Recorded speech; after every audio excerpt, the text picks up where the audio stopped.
Sabe aquela sensação de queimação, aquele desconforto, também muito chamado de azia? Acredito que você já tenha sentido. O problema é que quando essa azia começa a se tornar frequente, e isso acaba fazendo com que o paciente consuma sal de fruta em excesso. Embora o sal de fruta seja considerado algo mais natural quando comparado com outras medicações, pasmem, ele também é um tipo de remédio. E como toda substância que funciona como medicação, ele tem uma forma correta de ser ingerido, uma quantidade correta e uma frequência correta. Então vamos conversar sobre isso no vídeo de hoje.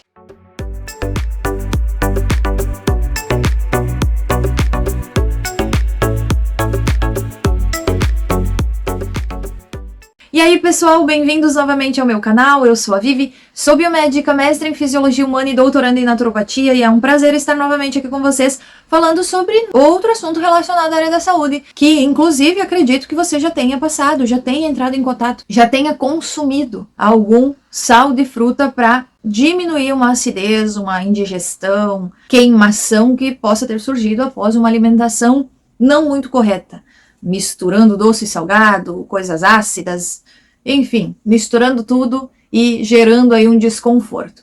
Mas o problema é sempre a frequência que nós utilizamos os medicamentos, os remédios. Mas antes de passarmos a conversar realmente sobre o sal de fruta, vou pedir que, se você é novo aqui no canal, já clica no botão de inscreva-se, ativa o sininho e seja muito bem-vindo. Aproveite aqui todos os vídeos, todos os conteúdos que nós já temos publicados e lembre-se que a cada semana 2 vídeos novos vão ao ar falando sobre saúde. E esse ponto de superdosagens, de uso indevido de medicações, de certas substâncias que são vendidas livremente, mas que também podem causar efeitos colaterais, é sempre uma preocupação. Sempre existiu. E cada vez mais nós temos visto essa busca por algo mais natural e que muitas vezes leva algumas pessoas a acreditarem que certas substâncias são mais naturais, embora elas também sejam consideradas das linhas do medicamento, que são as formulações de sal de fruta, os famosos antiácidos.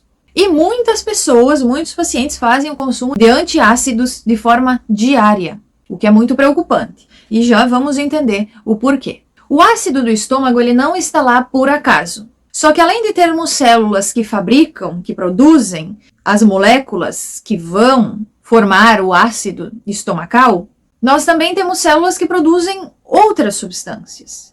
Uma delas, por exemplo, produz bicarbonato e muco. Sim, e é por isso que o ácido do nosso estômago, quando todas essas células estão funcionando bem, o ácido do nosso estômago, ele não lesiona as células da parede do nosso estômago, porque algumas células especializadas produzem bicarbonato e camada de muco, que gera uma camada de proteção que separa esse ácido clorídrico das células do estômago.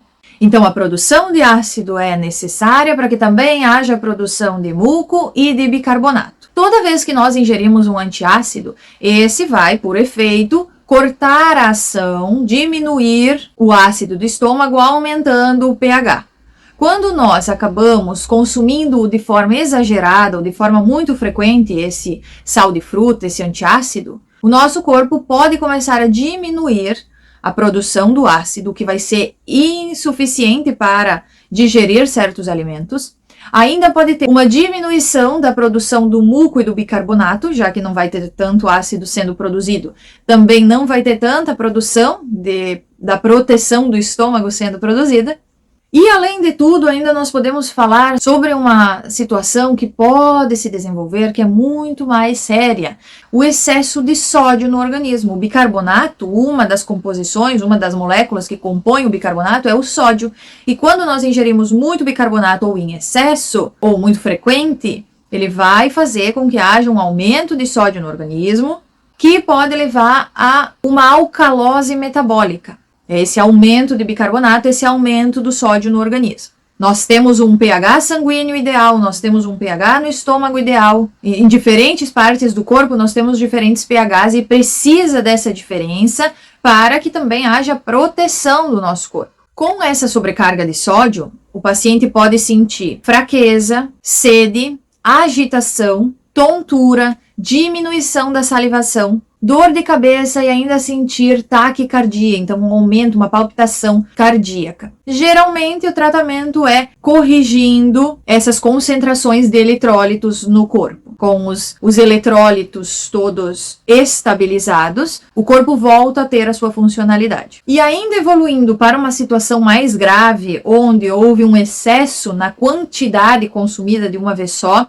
isso pode ocasionar uma irritação gástrica, levando esse paciente até ter um risco maior de desenvolver perfurações gástricas.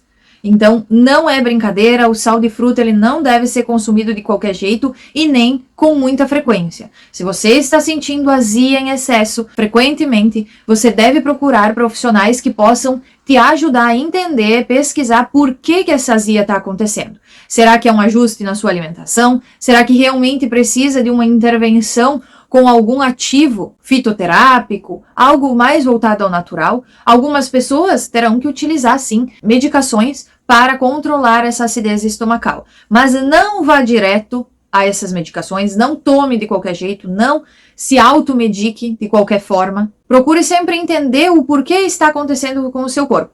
Geralmente, quando nós notamos logo alterações, os sintomas que estão acontecendo frequentemente, bastam pequenos ajustes para que o corpo volte a funcionar normalmente. O que acontece é que nós negligenciamos essa parte, deixamos o sintoma aí, tratamos de qualquer jeito, e aí esse problema se agrava ao ponto de não ser qualquer ajuste que vai melhorar esse quadro depois, deixando a pessoa presa à medicação. Então, qualquer novo sintoma, procure auxílio médico, não importa, por mais simples que seja. Se um sintoma está frequente, se ele está aparecendo diariamente ou várias vezes na semana, isso quer dizer que tem alguma coisa errada no seu corpo e vale a pena você investigar.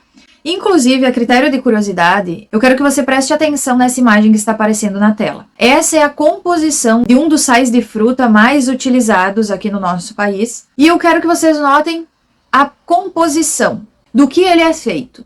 A presença de bicarbonato de sódio, de carbonato de sódio e de ácido cítrico.